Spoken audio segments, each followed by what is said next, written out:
What are you saying to yourself? That's a good question, isn't it? The things that you say to yourself can have a profound effect on your enjoyment of life, your levels of stress, and your ability to achieve your goals. So it's very important to be aware of the things that you are saying to yourself. My name's Lee D. Wilson, and I'm a Master Executive Coach, and I help busy professionals quickly let go of their inner struggles so that they can achieve greater success and enjoyment of life. While I'm talking to you right now, at the back of your mind, there's probably a whole lot of thoughts passing by. You could well be thinking, I wonder how long this talk is going to go on for. Is it really going to be of any value to me? What are we going to have for dinner tonight? Maybe I should be doing that report instead of listening to this guy. Undoubtedly, a lot of thoughts going through the back of your mind, and they're not always going to be constructive or helpful. It's estimated that the average person has says about 60,000 to 80,000 things to themselves every day. And for many people, these comments are negative. They're often brooding over things that have happened in the past, mulling over feeling the guilt, self-criticism, the regret, the anger, the pain of things that have happened in the past. For many people, other people, they can be worrying about things that might be going to happen in the future. In fact, it's been proven that most people have unfounded worries about what's going to happen in the future, that in fact things don't turn out as badly as we often might expect. And very few of these thoughts are probably or possibly about what's happening right now. But in fact, that's all we've got. The only moment we have is the moment that we're in right now. So these negative thoughts can have a very debilitating effect, and they can reduce your self-esteem and your feelings of self-worth. A metaphor that's commonly used for the mind is that of an iceberg. We know that we only see 5% of an iceberg above the water level. 95% of it is below the water level.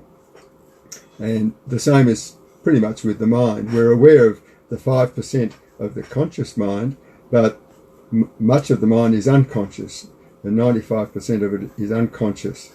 And we can look on this unconscious mind as being something like a 7 to 9 year old child that's trying to look after us, trying to take care of us and protect us in quite a simple and unsophisticated way. One of the ways that we can get some insight into our unconscious mind is through the words that we use, particularly words that are used unconsciously, that just come to mind very quickly without deep thought. These provide a link between the conscious mind and the unconscious mind, and it's a two-way link.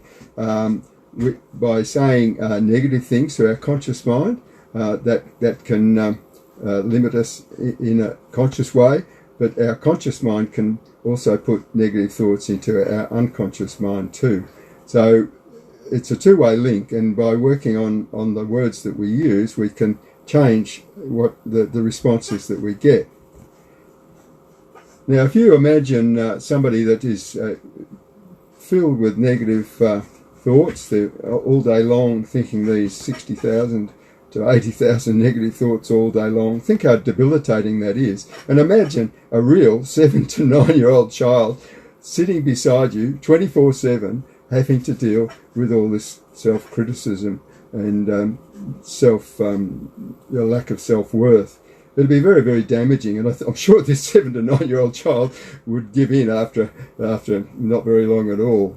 It'd be much better if you were giving this 7 to 9 year old child encouraging thoughts, thoughts that were helping increase the chances of this child having greater success. It'd be far, far better. It's been said that the lives we lead are in fact dictated very much by the thoughts that we have. Imagine being a tightrope walker and trying to walk up high on a tightrope, suspended between two buildings, and filling yourself with negative thoughts. The chances of success are significantly reduced. And Obviously, people that achieve great success just don't allow those sort of negative thoughts to fill their minds. So by becoming more aware of our negative thoughts, we can try and do something about it. We can try and replace them with far more constructive thoughts.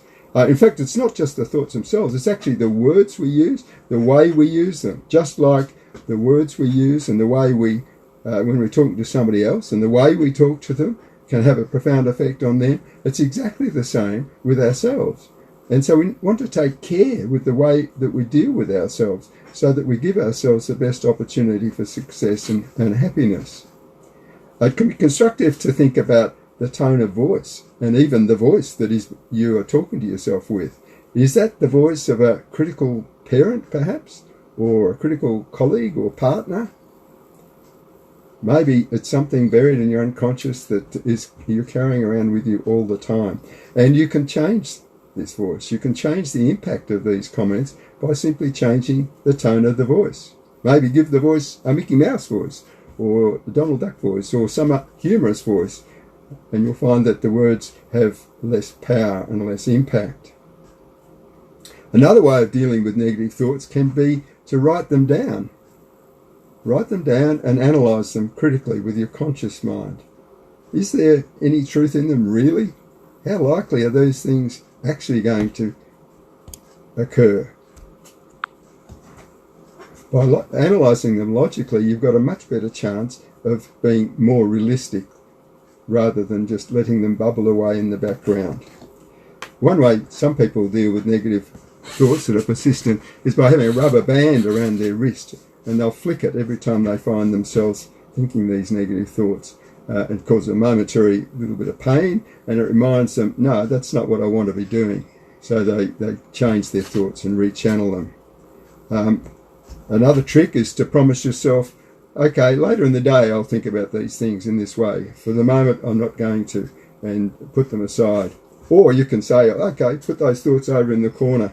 I can just sit over there, I can think about those things later on. Right now I don't need to think about them. And then fill your mind with positive thoughts.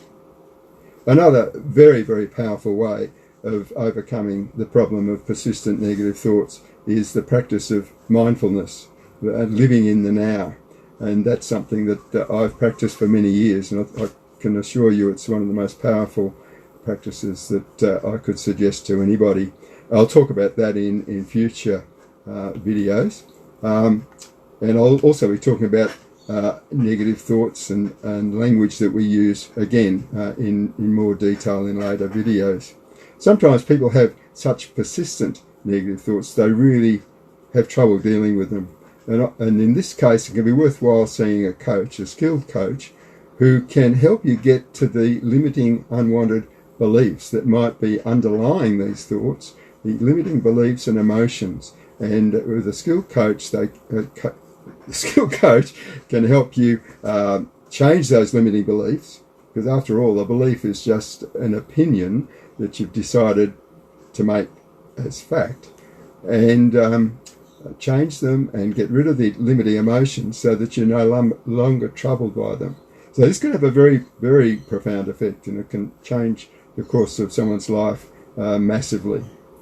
So there's some thoughts for you.